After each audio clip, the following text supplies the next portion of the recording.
Lighthouse, it's such a privilege to be able to share this devotion with you this morning. I'm sharing on trusting in God.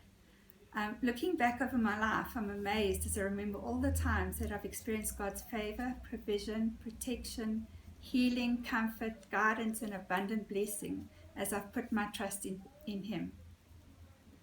Romans 8:28 says, "And we know that in all things God works for the good of those who love Him, who have been called according to His purpose."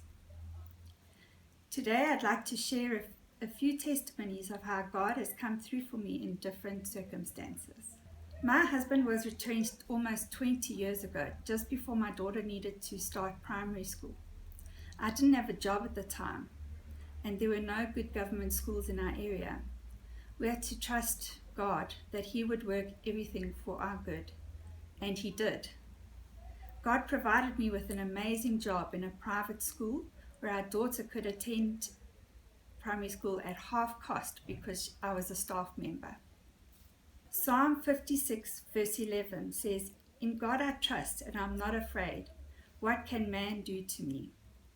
Over the years we've experienced God's protection during a hijacking, a couple of car accidents, and 2 home invasions. Isaiah 55 verse 8, "For my thoughts are not your thoughts, nor are your ways my ways, says the Lord." Sometimes God has not come through for me in the ways that I expected Him to. I've battled with some physical and mental health issues throughout my life, where I've had to trust God. Sometimes God has not come through for me in ways that I've expected Him to. I've battled with some physical and mental health issues throughout my life, where I've trusted God for immediate healing, yet instead He has guided me to find better long-term health solutions by changing my habits and changing my way of thinking. Romans 5 verse 3 and 4 says, "We rejoice in our suffering, knowing that suffering produces endurance, and endurance produces character, and character produces hope." I believe that at times God delays responding to our prayers.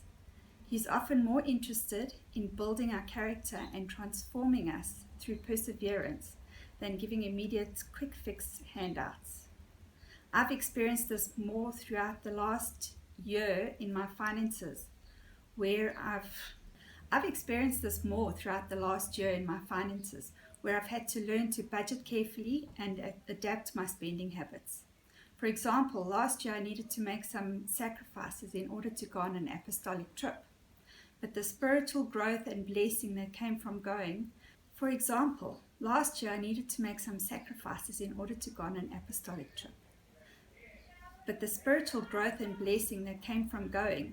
far outweighed any material loss that I experienced. Whilst I've trusted God to provide my every need, I've also tried to be diligent in managing the money He has provided each month for me. He has stretched my money to last longer, and He has also blessed me with little extras, like last week when I was able to join my family for a short holiday, which cost me very little. Finally, from Isaiah 26 verse 3, "You will keep in perfect peace those whose minds are stayed on you because they trust in you." Better than anything else we could trust or hope for. From my experience, I can confidently say that if we put our trust in God, He will always come through for us by filling us with His absolute perfect peace. I hope this encouraged you today. Cheers.